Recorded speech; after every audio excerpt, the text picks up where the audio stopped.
Welcome back to the channel, my friends.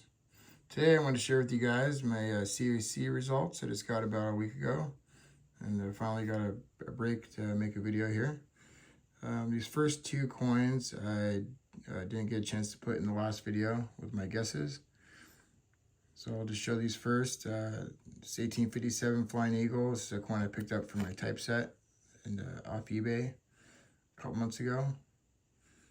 It's kind of a 50-50 coin. I see a lot like this that have passed, and some that haven't. I had a feeling this one would, and it failed, which is fine. I think maybe it's just a smidge dark. Next one, we got this 78, reverse of 78 for my 78 variety set. Coin that looked pretty cool online in the pictures. I was sort of hoping it looked a little nicer in hand. I do like the type of color, but it's just kind of blotchy, so I'm not a huge fan of that. It is only a 62, so I mean, I thought it would still have a chance to pass, but I think they probably thought that toning was artificial or something. I guessed that it wouldn't. And that one did fail. Okay, then up next, we're going to go through my no guesses and see how I did. This first one, it's a 93 Philly, very tough coin. Offhand, I want to say $2,000 plus coin. From my buddy Dr. G. This is, it's graded 63. I thought it wouldn't pass. I thought it was just a little too chattery. I mean, it is just a 63. I just think it's kind of... it's not an upper end 63, if you were to compare it to other years. So I guess no on that one. Next one here is a 95O. Also very tough once you get up into the AU range. I think this coin had a couple scratches on it that I didn't think CAC would like, and so this one I also guess no on. You see one right across the cheek there. I think there's another one going vertical right behind the eye. But other than that, I don't think that's enough for them to bang it with a details grade, but enough for a CAC to not like it.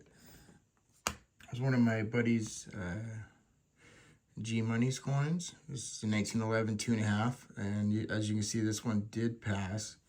I thought it wouldn't because it has a little bit of darkness, like carbon dead center on both sides. You can see it a little more on the reverse, kind of around the eagle's wings, but it's not in a focal point, and I think that definitely makes a difference. So that one did pass. I was pretty happy for him about that one. This is one I tried a second time on. Probably shouldn't have. I think I'm going to stop doing that. It hasn't worked. I don't think they even look at the coin a second time unless you do a reconsideration. So, believe it or not, this is actually a really tough coin, even though it's a later date Lincoln. 48 and 67 red. This was the past CAC. I want to say it'd be like a $1,500 coin. But without it, it's like, a third of that. Next up, we got a coin for my 1877 date set. This coin I thought would fail, although it's one of the main reasons I've never tried a chop mark coin. I knew that CAC does look at them, and I haven't handled a lot of trade dollars either, so I'm just not that familiar. And I guess no on it, mostly because of that, but they really liked it. And it's pretty cool to get a CAC approved chop mark coin, so pretty happy about that one. Next up, another coin for my 78 variety set. It's 78S that I picked up on eBay for like 75 bucks with this cool tab toning on it. I guess no on it just because the obverse is just ugly. It's got kind of some yellowish toning. It's just baggy. It looks like a 3. So that was my lock no. At least I was right on that one. 3 more no guesses. Here's this 1868 3-cent nickels. One's from a typeset. And I guess no on this one, because it has just, if you look right above, right at the point on the crown, it's got some just like darkish, kind of ugly toning. I didn't think they would like that. But I mean, overall, it's a really eye-pleasing coin. So I mean, I could see why it passed. And it's compared to other, you know, ones from this year, I mean, it's probably kind of a higher end 4. It's just that little bit of toning I didn't think they would like, but apparently it's not in a focal point, and starting to learn that makes a difference. Next up is 1860 seated dime with some really cool purple and blue toning. Every time I try one of these coins with this color of toning, it fails. It's probably the 5th or 6th one. They've all been seeded coins too, I think. And because of that, that was the main reason, I guess, no on it. I mean, other than that, it's a lovely coin. Really pretty color. Sucks I could not get it to spin in the holder. I tried and tried. I know you can do that with a lot of them. This one will not budge. And then here's one of the 3 rattlers I sent in. I guessed one would fail, this one. And this one did fail. I just think it's just got a little bit of that same thing, that kind of the yellowish, not real eye appeal toning. Other than that, I mean, it's a nice coin. I think it's a good, you know, for a 5, but not quite up to snuff. See. And then we'll go through our yes guesses. Another one of my buddy's coins. I guess yes on this one. I think this is a really, really nice Antietam and beautiful blast white. He told me he had looked through quite a few coins before he had picked this one out. Quite a few Antietam's in this grade. So actually, this is probably my big surprise. It's a really nice blast white. Luster is super good on it. Pretty surprised why this one failed.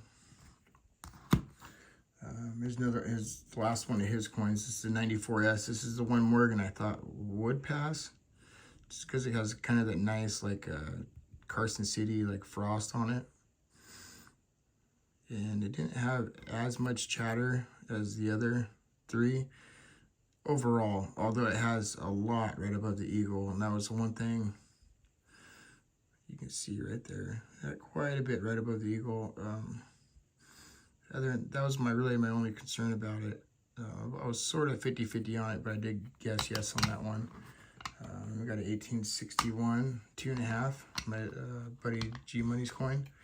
I guess yes on this one. I did originally think there was a couple like really light scratches, but they're very forgiving on those, on early gold, especially a Civil War date like this one.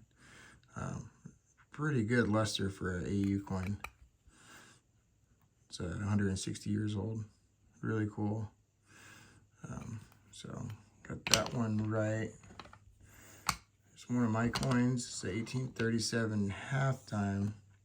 My one concern, I did guess yes on this one. My one concern was it's kind of cleany. Again, here we got that blue and red. And yeah, probably shouldn't have guessed yes on this one. So that one failed. 4 left. We got a 1943 Washington quarter in 63. I was shooting for, I mean, this is not an expensive coin. I was shooting for a gold on this one. This was one I recently had submitted. I just think it's nicer than a 3. But for them to put a gold on it, it probably has to be like a really nice 5, and I don't think it quite gets there. There's not really any marks on it. I just don't think the coin pops like you want to see for a gold sticker. Next one, we got another one of the Rattlers is a 41 Denver 65. And I thought this one would go green. I thought one of the 3 had a chance at gold, and this one also failed. They didn't put a note on any of the coins this time. I'm not really sure why this one didn't fail. I think maybe it has a smidge of PVC on it, or, you know, just a little bit of haziness, something like that. Next up, we got a 38 in This is the last of the Rattlers I sent in, and this one I thought had a decent chance at going gold, and it did. So pretty happy about that. Now that I look at them again, I mean, I can tell that this is the nicest of the three. They're all three graded the same. And I'm not really sure why that didn't stand out to me the first time, but yeah, it has one tiny little mark on the cheek, but other than that, the coin's like perfect. I think it's like a really nice 66 or 66 plus full bands. So happy to get another gold. So far I've sent in 4 of these ex-Heritage Rattlers. I've got 2 golds on them, so that's cool. And the last one is my buddy's coin. And I actually did guess gold on this, on the reconsideration. So that's cool. He sent it to me, and he never tried a recon before. I've tried a couple. I've done okay with them. You gotta be very, very picky when you send in the reconsideration.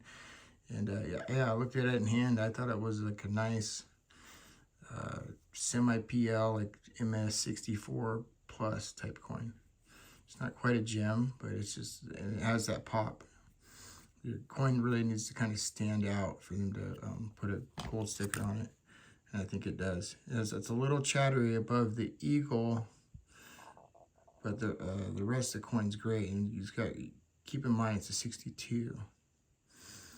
So you got like a nice like 63 reverse with like a 64 plus obverse. So considering that, I can see why they went gold on this one. So anyways, thanks for watching. Like, comment, subscribe. Happy Halloween. Good rest of your day.